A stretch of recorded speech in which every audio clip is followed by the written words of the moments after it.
I torpedoed a dude's entire career because he was a bully. So to preface, I know I'm something of a nepo baby, but it is what it is. My mum is incredibly successful in a very niche but very lucrative field of business. This allowed my dad to be a stay-at-home dad, and for me and my siblings to get a good education. When I graduated from college, I decided to go into the same field as my mum. While I love her and our relationship is good, I very much did not want to be only viewed as her kid or receive special treatment due to how well regarded she is. So I used my dad's surname and generally keep who my mum is to myself. I also avoided coming to work for her. In my field and country, it's generally accepted that people are hired for a trial period, at the end of which either the employee or employer can cut ties with no fines or compensation required. So anyway, I went to work at one company. Again, I'll remind you, very niche market, very few employment opportunities. I went in for my trial period and everyone seemed pretty happy with me. I put out some fires and one superior describes me as a workhorse because I'm first at the office and last out the door. It goes pretty well, except for one colleague in my team. This dude is a huge jerk. I'm a bit of a people pleaser and I try to be on good terms with everyone, but this jerk will have none of it. The dude's incredibly rude. He keeps being very confrontational. Like, if a colleague, not just me, was getting any sort of acknowledgement, the jerk would belittle them and their accomplishment. If someone was saying they had a rough time with something, the jerk would pop up going, "Oh yeah, I did that a while back and it was super easy." Whenever someone tried talking about future plans with me, the jerk would go, "Oh yeah, we'll see about that." He also apparently said some very unkind things about my appearance and masculinity, but those at least he had the decency to say behind my back, I suppose, and I only learned about them later. Like, the dude was incredibly mean, for apparently no reason except trying to make himself look better by making everyone else look worse. This one thing wasn't true to me specifically because I'm male, but his meanness seemed to apply especially to women. A few comments were about how working in this field isn't for mums and they should be raising kids or whatever, and some other very bad stuff. But management seemed pretty content keeping him around because apparently he was a pretty good worker and they liked that he was ambitious. Fine. So my trial period ends. I'm offered a permanent position, but I decide this is not the place for me, as I don't love being anybody's workhorse, and I have very little interest in sticking around in the jerk's vicinity. I respectfully inform them I will not be sticking around, and I go find work elsewhere. On my last day, I come to say goodbye. Management says they're sorry to see me go. Colleagues wish me well and say they're going to miss me, but the jerk goes, "Ha! I told you weren't going to stick around. Good riddance. Maybe this field isn't for you either." Very loudly. I leave. I'm not very confrontational and I don't have to deal with him anymore anyway, so I just go. Some time goes by. I'm now employed elsewhere. I'm happy and doing well. I love my work and my colleagues. I've been promoted and I don't really think about the jerk anymore. Except, apparently there's a relative influx of applicants from the jerk's company.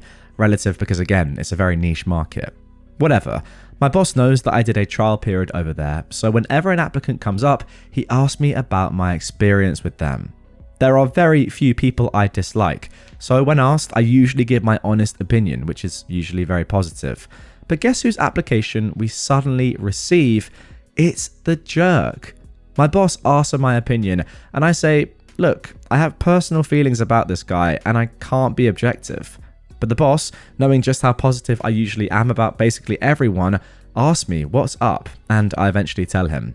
I tell him everything. The jerk obviously doesn't get hired, and I assume that's the end of that. A few days later, we have family dinner. My mum goes, "Wait, you had a trial period at that company, right? Do you know the jerk?" Well, my mum knew there was a person I really didn't get along with at that company, and the trashy things they did, and I tell her that was him. Now obviously, she's not going to hire him either, especially given his views on women. So my company ends up hiring one of the jerk's company's former workers. Me and her are on great terms, and this is how I discover what happened there. The jerk got promoted, and that made a bunch of people want to leave. This caused management to look into why, and why strong applicants were leaving after their trial period was over. Turns out, of course, it was the jerk. Somebody had a talk with him, and from what I gather, he was not receptive to the criticism. He was let go. This is when he applied to the company I work for and to my mum's. From what I understand, he no longer works in our field. There are, as I mentioned, not many employers around, but unfortunately I have no idea what he does do. I'll update if I find out. Well, this is exactly what we like to see. For me, it's a shame that this person would get a job in the first place, and I would really expect and hope that potential employers can see through someone like this and see that they're going to be a problem, or at least very quickly into their tenure at your company say, look, this isn't working out. And I'm sure you're getting complaints from other employees who you trust more than a new hire. I don't know, it feels weird to me that someone could get this far in a job and not be found out and then sacked. But yes, eventually it's good, I suppose, that he has had to leave the industry. Like, of course, it's good that the dude made his bed and now has to sleep in it, and there is good justice there. It's just kind of annoying that management enabled his behavior for so long. Do you get what I mean? It's good justice. It just shouldn't have to have got to that stage. The kitten I adopted out of spite. My then 15-year-old daughter and I visited the local humane society on a weekly basis. It was free therapy for her, as cuddling the kittens and watching them play was a great endorphin rush. We were in the kitten room when a little girl, maybe 6 or 7, entered with her father.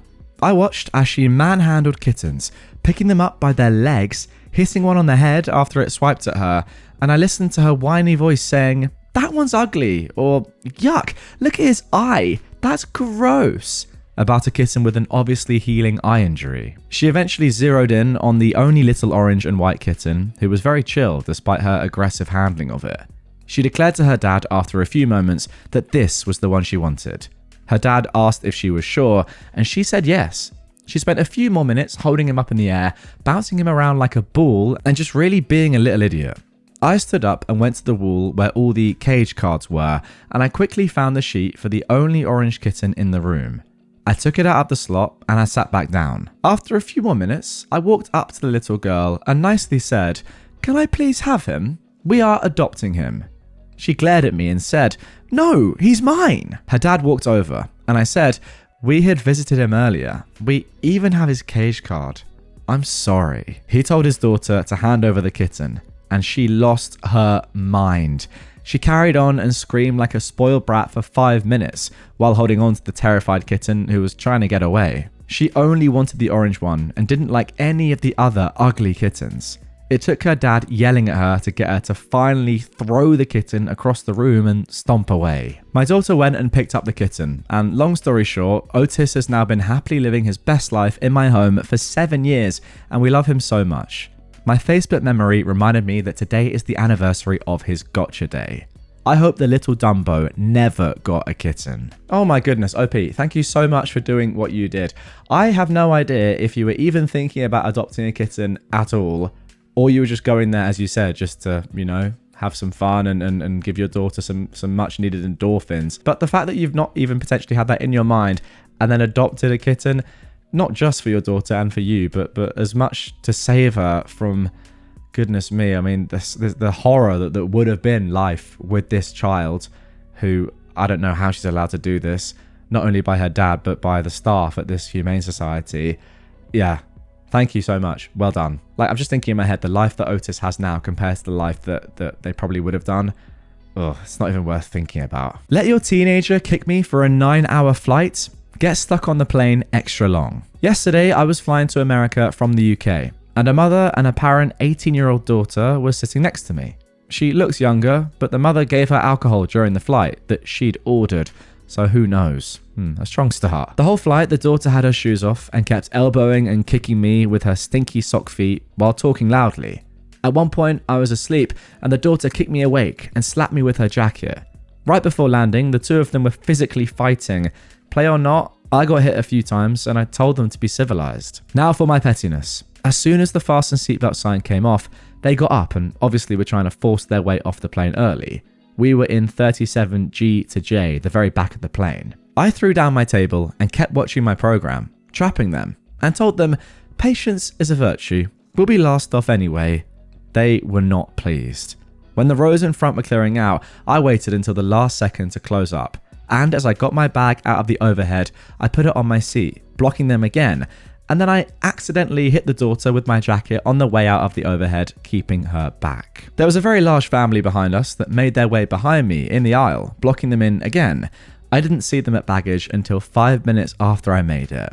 Yeah, it didn't affect them a lot, but it sure made me feel good. It's the little things. Sorry, I mean, this is a great story and pretty good revenge, I've got to be honest. But they were physically fighting, these two, a mother and, I mean, who really knows how old her daughter was, but let's just call her a teenager, physically fighting on a plane at the end of the journey. What is wrong with you? You know, like, imagine being a mum and physically fighting your teenage daughter at the end of a journey. So weird to do that. I think that tells you everything you need to know about these two. But yeah, I'm glad that you stopped them at least a little bit from making progress in their journey. Like, even if it's just a little bit of like, nah, you're waiting. I'm going to make you wait here. You're going to be 5 minutes late. That'll probably really annoy these sort of people. So yeah, as you said, it didn't affect them that much. But if it made you feel good, I'm happy for you. Now for our final story of revenge. You're working under my license. I don't need you double checking my work. Okay, I'm a lab technician, and there's this licensed scientist who is practically hated by everyone but our manager and some supervisor that handles lab safety. These two are the only reason he's not been fired yet. This guy is so arrogant, he makes a point to tell every lab tech he comes across that he's a senior scientist with a license, so work should only be ran when he's physically watching us. Meanwhile, other senior scientists tell us to call them if we need them. It goes without saying that the techs make a point to avoid assisting this arrogant jerk whenever possible. One day, I was scheduled to work with this jerk and another scientist, the good guy. There were 2 tests that needed to be ran. The arrogant jerk had partially set up the machine for one of the tests when I started checking the pipetting tips to make sure they were all the same size. Recently, someone had accidentally loaded a set of tips with different sizes onto the machine. Fortunately, the good guy caught it before the machine started and prevented a crash. Arrogant jerk didn't like what I was doing, so he stopped me and said, "What are you doing? You're working under my license. If you set up the machine, then I would be the one double checking your work. Since I'm the one setting it up, I don't need you double checking my work." Had he not essentially told me to F off, I was going to replace one of the 50 microliter tip racks he'd loaded because I noticed a few 300 microliter tips were mixed in, but instead I placed the tips back and walked away while giving the biggest eye roll possible. I began helping the good guy with the second test instead, who had just returned from a meeting and was happy to have me assisting. About 10 minutes later, there was a loud crunch and an "oh snap" from Mr. Arrogant. As predicted, when the machine picked up the mixed tip rack, it pushed so far down that the tips snapped into pieces and caused the reagents to splash all over the machine's deck. Almost 100 samples were contaminated and 2 hours of work was lost. Arrogant got written up for the lost work and got yelled at by 2 supervisors. Other techs and I still refuse to work with him to this day. I feel like this just shows that sometimes the best way to win an argument is actually to agree with the other person and just let them cook. Like, if they say something that you know is wrong or they're doing something that's wrong, now, yeah, you could argue with them and try to make them understand that no, look, you might think you're right, but you're wrong here, and this is why. I concede that with the majority of people, that is probably the right thing to do. But when it's someone as arrogant as this person, you're not going to get anywhere by arguing because they're just going to double down and probably be even more stubborn.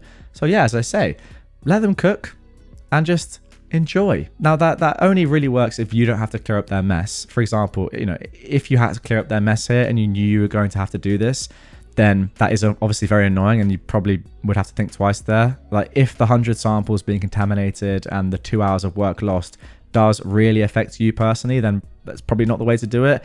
But if it doesn't necessarily, then yeah, as I said, once again, let him cook and let him understand that you're not always right, and yeah, deal with the consequences. Anyway, guys, that is going to do it for this episode. Hope you enjoyed these 4 stories. If you did and you want more similar petty revenge stories right away, check out this episode on screen. If you're new to the channel, hit this button down here. Make sure you're subscribed on whatever platform you're listening on, and I'll catch you tomorrow with some more phenomenal Reddit content.